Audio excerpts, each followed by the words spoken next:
Last time we had my favorite Canadian in here, Dr. Gary Raskob. He was the Dean of the Hudson College of Public Health at the University of Oklahoma, and now over at the OU Health Science Center, Senior Vice President, Dean. You guys scored a big one this week, obviously, with the nursing class. John Eccles, who's really been a driver of workforce development, is saying for months he wanted to get into the nursing shortage, was pretty happy when we taped recently. Your thoughts about what you guys did, because it's great. Well, thank you.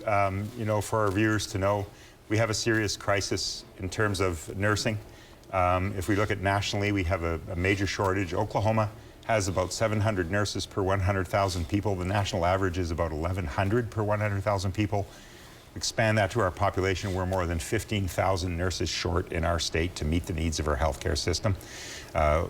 With assistance and support of Representative Eccles, Governor Stitt, other legislators and the state regents, adding some resources to this area, as well as our donors and internal reallocation of our resources at OU, just decided that we could not continue to turn away qualified students.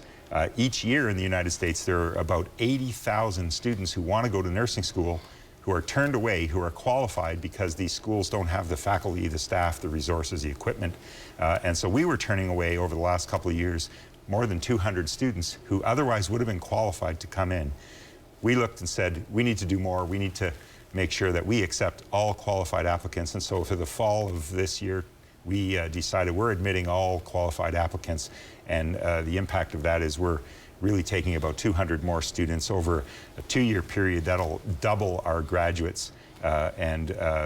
Really in a couple of years here, we'll be putting out you know, about 1,000 graduates every 2-year period in our nursing program at the Fran and Earl Ziegler College of Nursing.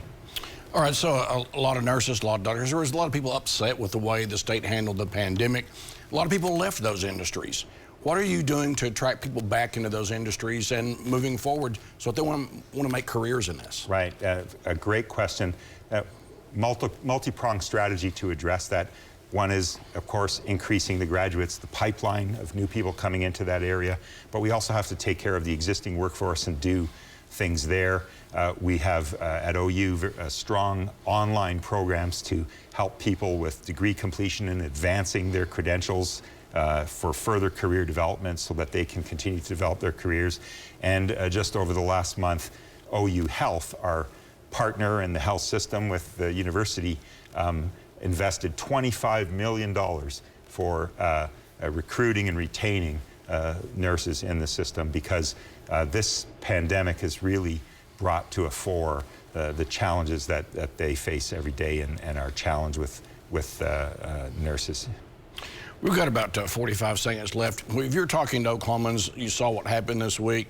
The university president used the provost making all this happen. What is the message to Oklahomans as we look at taking on all of the health outcomes that are not good in the state? Well, the University of Oklahoma Health Sciences Center wants to lead in workforce development and in research to address the various needs. This is one need that's acute, and we're addressing it. We have many others. But I think as we end, I would like to say to people, if you think about your experiences in health and healthcare, the nurse is critical. This has been an incredible 2 years. If you know someone, a friend, you see a nurse, you go to the doctor, you interact with a nurse, take a moment just to say thank you.